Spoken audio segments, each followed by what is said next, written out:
اعوذ باللہ من الشیطان اللعین الرجیم بسم اللہ الرحمن الرحیم الحمد للہ رب العالمین والصلاة والسلام علی اشرف الانبیاء والمرسلین سیدنا و نبینا و شفیعنا بالقاسم محمد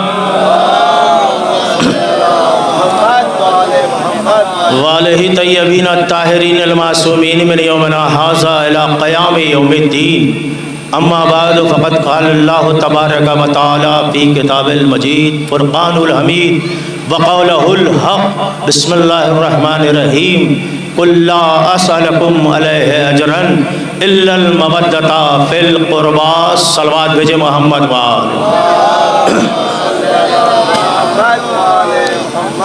حضرات کرام قدر عزاداران مظلوم کربلا دامن وقت میں گنجائش بالکل نہیں ہے کہ میں تقریر کو کسی رخ کی طرف لے جاؤں، چونکہ آپ صبح سے مسلسل اجر رسالت ادا کر رہے ہیں، لہذا قرآن کی اسی آیت کو میں نے اپنی تقریر کا عنوان قرار دیا۔ اس میں حضور سرور کائنات کو مخاطب کر کے اللہ ارشاد فرما رہا تھا، اے میرے حبیب، اگر یہ تم سے اجر رسالت تمہیں دینا چاہتے ہیں تو آپ ان سے کہہ دیجئے کہ اجر رسالت ہمیں کچھ نہیں چاہیے سوائے اس کے کہ میرے قرابت داروں سے مودت اختیار کریں۔ 2-4 منٹ آپ میرے ساتھ تمہیدی گفتگو میں رہیں اور انشاءاللہ ایک منزل پہ لے جا کر آپ کو میں ربط مصائب کی طرف مڑ جاؤں گا۔ حضور سرور کائنات کے پاس جب وہ لوگ آئے تو انہوں نے تبلیغ اسلام کے عوض میں رسول کو دینا کیا چاہا؟ ان کے پاس کچھ سونے اور چاندی اور کچھ ریشم کے کپڑے تھے جو حضور سرور کائنات کی خدمت میں انہوں نے عرض کیا اور دینے کے بعد کہا ہم آپ کو یہ اجر رسالت دینا چاہتے ہیں۔ حضور سرور کائنات نے ان لوگوں کی طرف مخاطب ہو کے ایک جملہ کہا، شاید آپ کے لیے یہ جملہ پسی منزل تک پہنچا دے آپ کو۔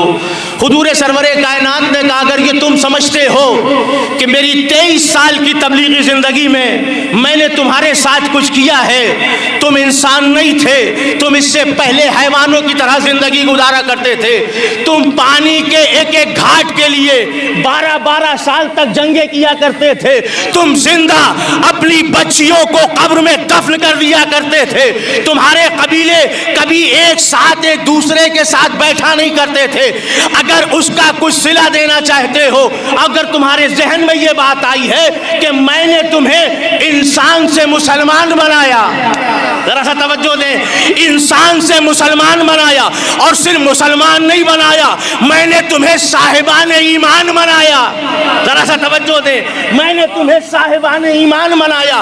اب صاحبان ایمان بننے کے بعد اگر تمہارے ذہن ناقص میں یہ بات گھر کر گئی ہے کہ ایمان کے بدلے میں یہ سونا اور چاندی ہے، ارے ذرا سا توجہ دیں، تم یہ سمجھ رہے ہو کہ ایمان کے بدلے میں یہ سونا اور چاندی اور یہ ریشم کے کپڑے تمہارے لیے برابر ہیں؟ بس ایک جملہ نوجوانوں کے لیے دیکھیے، آج کے حالات حاضرہ پر یہ جملہ میں نے جو کہا ہے وہ آپ کے لیے ہے۔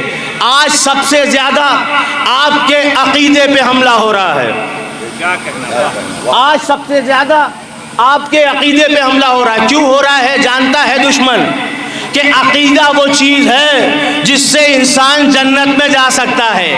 بھائی پوری تاریخ ایک لفظ میں، اگر اعمال کی بنیاد پر کوئی جنت جا سکتا تو ابلیس اللہ کی بارگاہ سے نکالا نہ جاتا۔ سلمان بھیجے نا بلند ترین محمد والے محمد پر۔ بھائی اس سے زیادہ اعمال کسی کے پاس تھا؟ ایک سجدہ کئی ہزار سال کا کرتا تھا۔ اگر اس بنیاد پر جنت ملتی تو ابلیس کو اللہ اپنی بارگاہ سے نہ نکالتا، کیونکہ عقیدہ نہیں تھا۔ بس لیجیے میں آپ کو منزل کی طرف لے آیا. عقیدہ کہاں سے بن رہا ہے؟ انی جاعل فی الارض خلیفہ.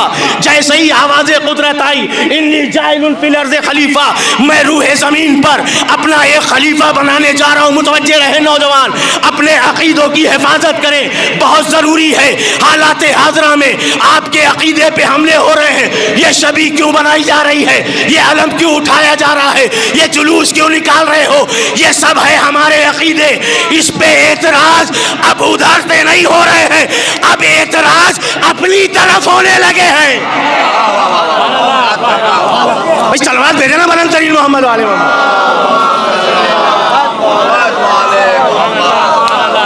اب اپنی طرف سے اعتراضات شروع ہو گئے. یہ کیا ضرورت ہے اتنے علم اٹھانے کی؟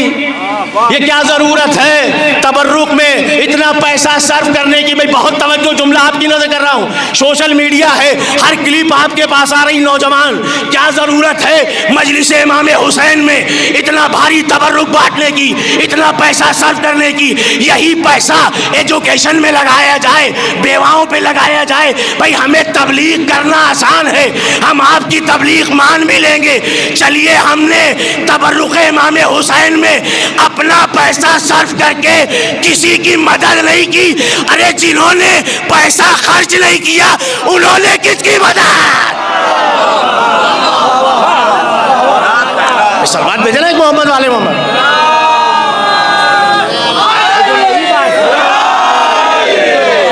جو نہیں بانٹتے، جو تبرک نہیں بانٹتے، انہوں نے کیا کر لیا اور کون سی یونیورسٹی بنا لی اور کون سا بہت بڑا ادارہ بنا دیا. تو یہ اعتراضات جو ہو رہے ہیں وہ آپ کے عقیدے پر. بھئی بہت توجہ جملہ آپ کی رد کر رہا ہوں. عقیدہ وہ شے ہے جس سے انسان کو منزل ملتی ہے، منزل کی طرف بڑھتا ہے. جیسے ہی ابلیس سے اللہ نے کہا انی جاعل فی الارض خلیفہ، عبادت اس کے پاس موجود تھی اور ایسی عبادت نہیں کرتا تھا ہمارے اور آپ کے جیسی کہ جب ہم نماز میں کھڑے ہوتے ہیں تو جو بڑی پرانی باتیں ہوتی ہیں وہ بھی یاد آ جاتی ہے. ذرا سا توجہ دیں. جب ہم نماز پڑھتے ہیں تو جو بھولی بسری باتیں رہتی ہیں وہ بھی یاد آ جاتی ہیں. ابلیس ایسی عبادت نہیں کرتا تھا، ایسی عبادت کرتا تھا. اور اس نے جملہ بھی کہا، بس یہیں سے میں آپ کو منزل کی طرف لے چلوں گا. اس نے جملہ کہا پروردگار اپنی عبادت کروانا چاہتا ہے، سجدہ اپنا کروانا چاہتا ہے، تو بتا ابھی تیری بارگاہ میں سر کو رکھوں اور صبح قیامت کو اٹھاؤں. بہت توجہ. اتنی طولانی عبادت کا وعدہ ابلیس نے اللہ سے کر لیا. ابھی سجدے میں سر رکھوں گا، صبح قیامت میں اٹھاؤں گا. آواز قدرت آئی، ہمیں سجدہ وہ نہیں چاہیے جو اپنی مرضی سے کیا جائے، ہم سجدہ وہ چاہتے ہیں جو ہماری مرضی سے کیا جائے. ذرا سا توجہ دے. جو ہم کہیں اس پہ مرے. اور یہ منزل ہے. بس ختم ہو گئی گفتگو. اب جس کے لیے آپ یہاں پر آئے ہیں اس کے لیے ایک جملہ سن لیں تاکہ میں ربط مصائب کی طرف چلا جاؤں. دامن وقت میں گنجائش نہیں ہے. عبادت بہت عظیم، اور اس عبادت میں جب کبھی تذکرہ ہوتا ہے تو اس روح کائنات پر جب عبادت گزاروں کا شمار ہوتا ہے تو پوری کائنات میں صرف ایک نام نظر آتا ہے جسے سید الساجدین کہا جاتا ہے، جس کی عبادت کا وہ منظر آپ نے دیکھا ہوگا، ذاکروں سے بھی سنا ہے عزاداروں، کہ جس نے ایسی عبادت کی کہ ایک سجدے میں اس نے پوری شام غریبہ گزار دی. ایک سجدے میں جس نے اپنی پوری شام غریبہ گزار دی. شاید جملہ آپ محسوس کر لیں تو شاید رونے کے لیے یہی جملہ کافی تھا. سید سجاد اس شخصیت کا نام ہے. عزاداروں تاریخ بتاتی ہے، میری ماں بہنیں بیٹھی ہوئی ہیں، خدا آپ کے پردے کو سلامت رکھے، لیکن رونے کے لیے یہ جملہ کافی ہے کہ آج میری ماں بہنیں اس کے جلوس میں آئی ہیں جو کل تک آپ کے ساتھ ہر مجلس میں آپ کے ساتھ ساتھ رہا کرتا تھا. جہاں مجلس ہوتی تھی عزاداروں کے ساتھ بیٹھ کر حسین پہ گریہ کیا کرتا تھا. ہمارے آنسو نکلتے تھے، بیمار خون کے آنسو.